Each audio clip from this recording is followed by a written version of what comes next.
Hello and welcome to CityBeat inside Palo Alto. I'm your host, P.A. Moore, and welcome to January 2003, our new year. On today's show, we're going to show you once again how the city is working for you. We're going to meet our furry friends down at the zoo. We'll also have our regulars, the History Corner and Sustainability. Do stay with us.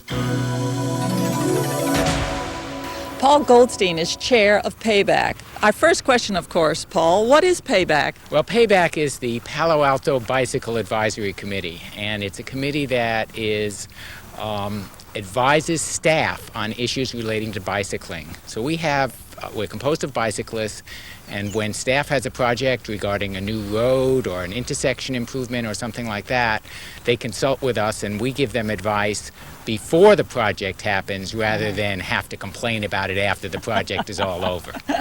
And we're here on the Bryant Street Bike Boulevard. Can you tell us something about that? Well, the Bike Boulevard is an innovation that happened in Palo Alto itself. It was the first bicycle boulevard when it was constructed in 1982, and it's a remarkably simple concept. What we've done here is we've oriented all of the stop signs so that they face the side streets. The bicycle coming down the street has no stop signs at all. To prevent cars from speeding, there are barricades about every 5 or 6 blocks. So it functions as a street that gives priority to bicycles. It's very simple, it's very low cost, and it's used very heavily by bicyclists. I understand it's also a people street in other ways. Can you mention something about that? Well, because of its configuration, because of the lack of traffic on it, people in wheelchairs, people on rollerblades and skateboards also use that street. So instead of having a street that's really dominated with car traffic, you get a lot of people walking, and I've seen an awful lot of pedestrians walking, I've seen dog walkers, I've seen a lot of runners using the street as well. And we have something special about this Bike Boulevard now. You want to tell us that? Well, I'm so glad you asked that. The City Council has just passed a resolution naming this bicycle boulevard in honor of Ellen Fletcher. And I must say, Ellen has been very important to the bicycling community for years. And I personally have not ever ridden this road, this boulevard, without thinking of it as the Ellen Fletcher Boulevard. Oh. Well, let's meet the woman in question. Anne, Ellen Fletcher, how lovely to meet you. And you've been on City Council, I understand. Right. I was elected in 1977, and I served through 1989. And in all those many years, you've done a number of things for bicycles and bicyclists generally. One had to do with Caltrain access. Can you tell us about that? Right. It was very frustrating that you're not allowed to take bicycles on the train because it would have made a good form of getting around on either end. And then gradually we got the Joint Powers Board to adopt a policy to let bicycles on, and it's been very satisfying because it started with 4 bikes on the train, and it's now up to 32 bikes on the train, and those bike racks inside the bike car are really taken, so it's really very satisfying. And I'm sure you have some other projects in mind. What do you see ahead in terms of being on the Bicycle Advisory Committee and other projects? Well, we're just developing a comprehensive bicycle plan, which has one of the features is to have a whole network of bicycle boulevards, and I'm very hopeful that we can implement that. Well, thank you so much, Ellen. It's Junior Museum and Zoo time. I'm here with Adela Morris, and she's going to give us some background on the various animals that we have here. Adela, tell us about our first furry friend. Our first friend is actually our newest, and it's Thule, and she's our baby bobcat. And let me tell you, this is going to be interesting because she's like any baby, and she doesn't want to sit still. Well, here she comes now. Thank you. This is, she's purring. Oh. Can you hear her? Yes. She is actually beautiful. Oh. She's 6 months old, and she's like, I want to play, I want to do something, and eventually she's going to live full-time outside with Rufus, who we're going to meet a little bit later. And as you can tell, she says, I want to do something. And she actually, I'm good at this. She will be much larger when she's older, and she's still a kitten, Oh, yeah, little kiss. Uh-huh. And we have raised her from the time she was 6 weeks old. And, that was the warning that's like, put me down. I want to go play. Oh. Okay, thanks, Adela. Time to go. Thank you. Well, Adela, that was well done. Now, she actually came from breeders who breed just for zoo stock. She's never been in the wild. Her parents have never been in the wild. And that was really important to her. We did not want an animal captive, taken from the wild. We wanted something that was bred for zoos. And we're really excited about her because she's, as you can tell, she's a little animal. Okay, let's go on to our next animal, which I see waiting there in the wings. And who's this little fellow? Is actually some of our, she said, can I play with it? This is Frick, and he's a ferret. He says, what can I get into it? This is a European ferret. These are some of the clowniest little animals. These animals want to get into everything. These are little troublemakers. They like to play with everything. They like to do everything. These are really fun animals, but they're not good pets. I like them here, but I don't want one as a pet. They are escape artists. They want to do everything. They would like crawl around your house, get into your cupboards. They would like escape out your house. They're real pests.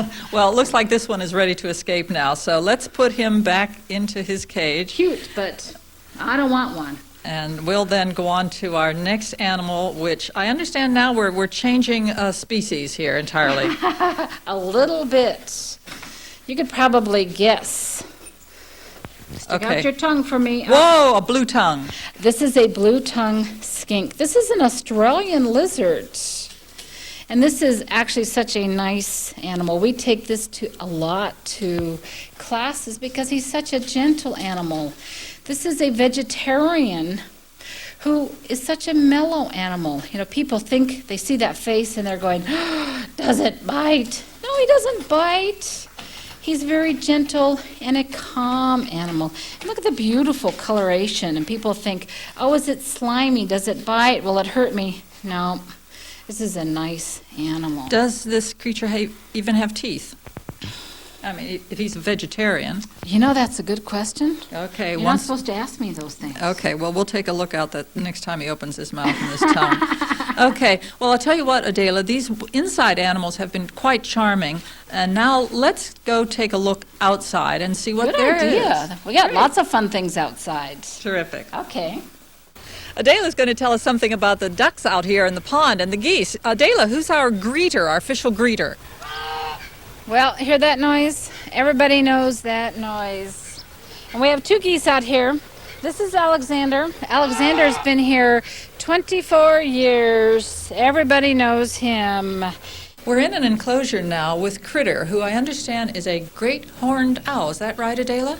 Yes, Critter's a great horned owl. She's over 20 years old, which would never happen in the wild. Great horned owls would never live that long. They probably live, if they're lucky, 5 years old in the wild. But being in captivity, life is pretty good. And she was injured when we got her, and she was either hit by a car or shot. We don't really know. So she is not able to fly. So basically, we see her as sort of an ambassador to education, you know, to really let people see she's a beautiful bird. And why is she valuable? She does some classes for us, but mostly people get to see what a beautiful, and we really teach, these are valuable animals. They serve an important part in wildlife. And Adela, who is this handsome fellow now? This is Rufus, and he's complaining because it's raining today. And what is it about microphones and cats? And anyway, Rufus is 9 years old, and eventually Tuli will be out here living with him. And as you can see, he's a beautiful big, he wants that. And so for people who want to come and visit the zoo, what would you advise? Come on a nice day. But you know, even in the rain, we have people who come out in the rain. And, you know, children of all ages, there's something to do for everybody. That is so true, Adela. Here are a few of the other animals you can meet. Raccoons are cute and cuddly looking, but don't try to feed these wild animals. Hanging upside down is normal for bats, and in a few months, residents will be able to look inside an entirely new bat habitat. If you painted these birds, no one would believe that these are their natural colors. All-time favorites here at the Junior Museum and Zoo are the bunnies. These two are close friends and can often be seen grooming each other. Check out the wood duck and the harlequin duck, extremely colorful species of birds living here at the zoo. We'd love to see you at the Palo Alto Junior Museum and Zoo. We're located at 1451 Middlefield Road in Palo Alto. Give us a call at 329-2111.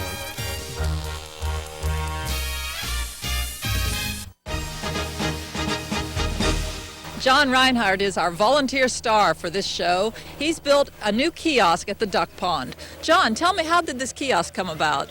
Well, it came about when the ranger, Lee Hickenbotham, asked me if we could build a 3-post kiosk out of wood, and I said sure, not knowing what it amounted to, so we went ahead and did it.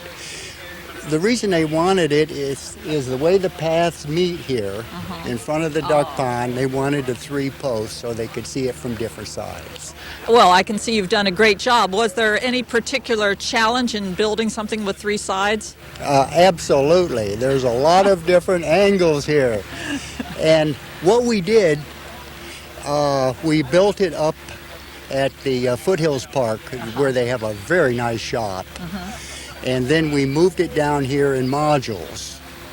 So everything was there, and then it came down and went together. And you have been volunteering for how long here at the park? Well, at different places, a few years. It's been a few years. But when I originally came over and spoke with Lee, who happened to be up at Foothills, I said, I'm available if you'd like another volunteer around. Well, you've done a great structure here, and the notices and things that are on there have to do with activities here at the duck pond? Absolutely, yes. They're the different fowl that's here and the plant life and any other histories and such associated with this area. And tell me, John, since you're such a great volunteer, what's your next project? Well, Lee tells me that. He'd like another sign down here in the, over by Bixby? Yes. Bixby. Okay. Well, thank you so much, John. And residents, if you'd like to learn more about volunteering at the Baylands or at any of our parks, contact us or check the website. The start of the year is a great time to look back at progress and accomplishments. Early in 2002, the City Council committed to a list of priorities called the Top 5, and city staff members have reported progress on these items on a regular basis. Here is a sampling of accomplishments last year in CityWorks, repairs to the city's infrastructure. City staff completed 6 park renovations with upgrades such as pathway lighting, restroom renovations, and new equipment and play areas.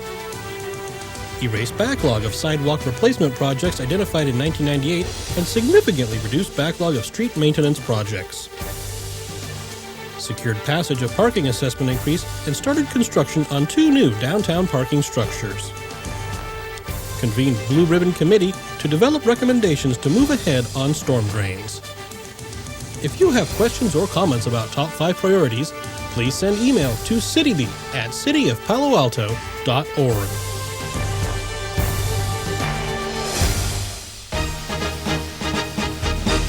Hi, I'm Richard Dodds, the Sustainability Intern for the City of Palo Alto, and I'm here today with Deborah Jacobs. She's a project engineer in our Public Works Department, and today we're going to be talking about the concept of life cycle cost analysis.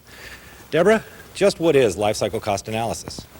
Life cycle cost analysis is a type of economic analysis where you look at the cost of a purchase, not only its initial cost, but what it costs to operate and maintain that equipment or whatever the purchase is, and also its salvage and disposal cost. So, what types of things would someone do a life cycle cost analysis on? Most often it's done on certain types of equipment, such as chillers, blowers, other ventilating equipment. But it can also be done on other purchases, such as building systems, carpeting, paint, or the building itself. So, what would the typical homeowner do a life cycle cost analysis on? Most typically would be done on something like a large major appliance or their heating equipment.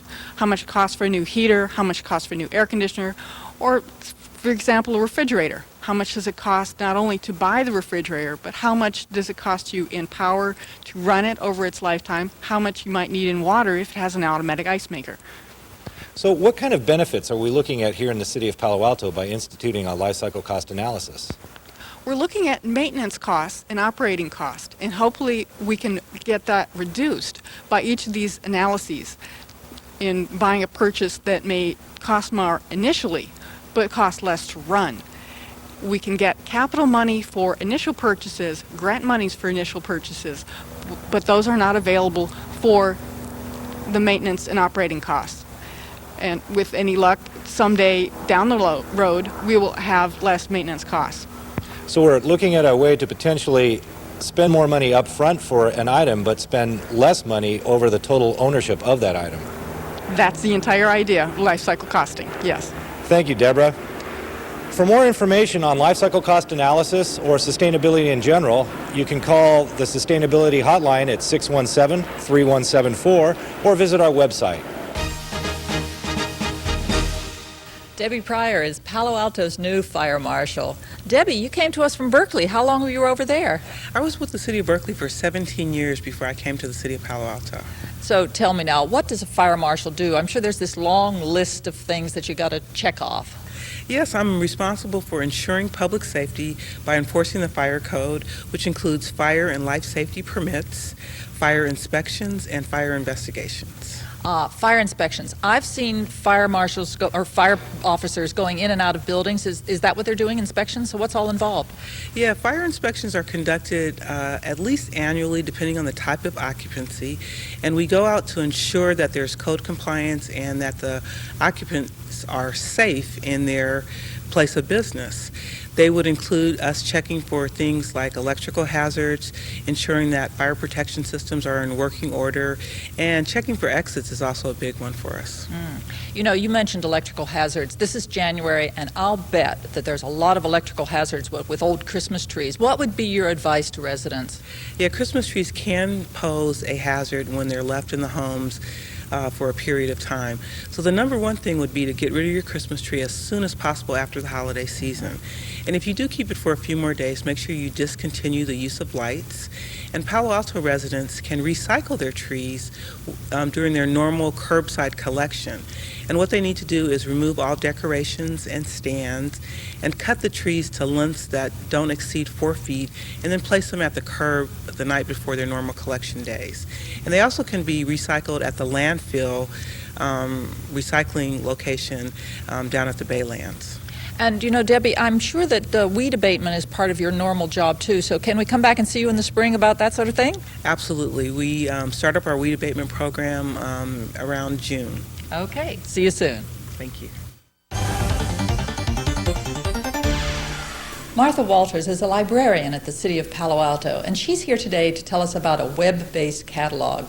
Martha, web-based catalogs aren't really very new or different, so what makes this special?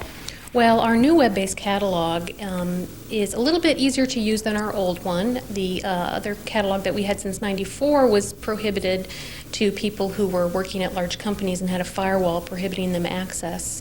It also doesn't use the Java on the patron side computer, but on the library side computer, so more people are able to access it. It's also just much more intuitive and easy to use. And can you just demonstrate some features of this that will help us? Sure. Let me come over here, and you can do pre-formulated searches like the bestseller search, which will bring up items that are from the bestsellers of the local newspapers, some of our new items, and quickly get to the bibliographic record, which will show whether or not the item is in, of course. And you can request the item by clicking on the Request Item button. Add to My List, which is a personalized feature where you can add it to a list of citations, which you can then email to yourself in different formats, be they MLA, Chicago, plain text, or HTML. Another really good feature that the library catalog now has is the advanced search offers you the ability to search simultaneously other libraries in the area, Santa Clara County, Santa Clara City, and Mountain View libraries, which a lot of our patrons are library users along the entire peninsula. So. Now, I understand also that there are some things that I can access in my personal records, such as, overdue fines Right. and things like that. Yeah, you can just quickly click on the Review My Account, enter your library card number and your PIN number. The PIN number is by default the last four digits of your phone number. And you can have access to the items that you have checked out. You can renew them easily by just clicking on a button.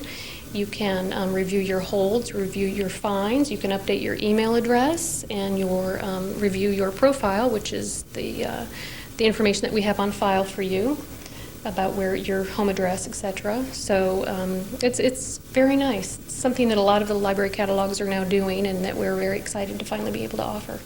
Well, it sounds like a very good upgrading of the whole system. And for more information, how would people find out?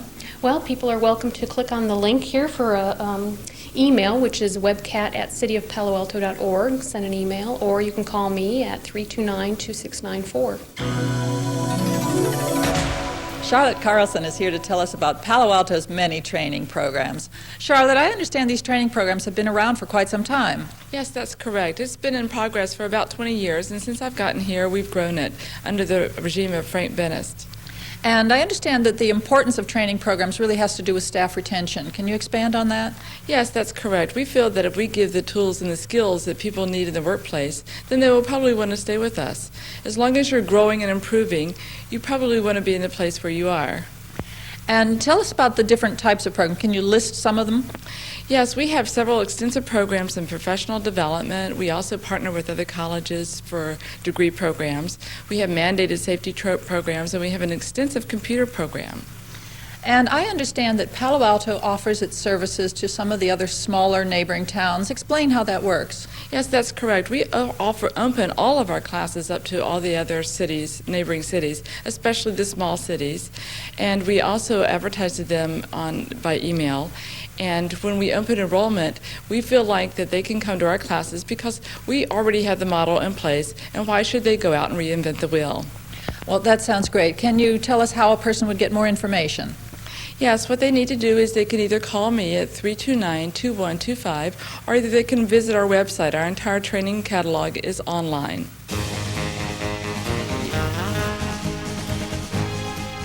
It's our favorite part of the show, where we get a chance to talk to Steve Steiger, our historian. Steve, normally we talk about people, and this time we're going to talk about the building. So where are we now? Well, we're in the courtyard of the Palo Alto Art Center at the corner of Embarcadero and Newell Road. And the Art Center used to be called the Cultural Center, and before that it was? The Palo Alto City Hall. And tell us something about how it came to be the City Hall. I understand there's quite a story.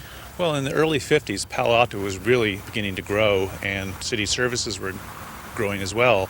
And Jerry Keithley, who was the first city manager, decided that this current City Hall at that time on Ramona was too small and needed a bigger building to house all the city services.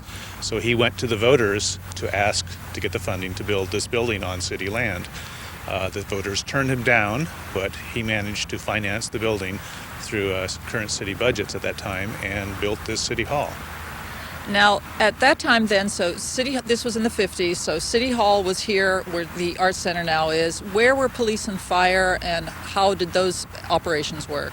Well, the police and fire were at the current senior center over at 450 Bryant, and the rec department was where they currently are at Lucy Stern, but most of the other city departments operated out of this building, and until the new City Hall was opened in the early 70s down in downtown. Okay, so the new City Hall in the 70s downtown, and it's been there ever since, I take it? Yes, and then shortly thereafter, this building was evaluated and the decision was made to make it a cultural center, which is what they called it for the first 20 years or so of its existence. Recently, it was renamed the Art Center to more reflect the uses that it's being used for now. Well, now that you mention the uses, what are those uses, and what would residents like to know about the Art Center? Well, one of the things is they have an art gallery here with changing exhibits, plus there's a studio space for pottery and other art forms of that nature. So, residents, you're certainly all invited to come down to the Art Center and check the website on the screen. Hi, I'm Officer Heather Akins of the Palo Alto Police Department, currently assigned to hiring and training. If you've ever thought about a career with the Palo Alto Police Department and law enforcement, now's the time to apply. With so many agencies, you may wonder, why Palo Alto? We offer a great 4-11 work schedule, which means you work 4 11-hour days and have 4 days off every week. We offer competitive salaries, excellent benefits, and have a variety of specialty positions to offer. But mostly, we have a unique group of people who are amazing to work with and learn from. If you think you have what it takes to be a Palo Alto police officer, call today for an application. Our number is 329-2601, or visit us on the web at www.papd.org.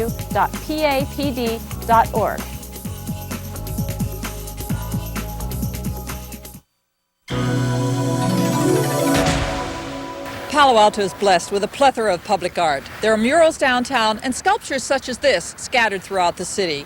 Any time is a good time to enjoy the public art. Here's a sight of some of the things you'll see.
Thanks for watching CityBeat Inside Palo Alto. I'm P.A. Moore. Remember, if you have questions or comments about the show, be sure to send them to the address listed at the end of the credits. See you next time.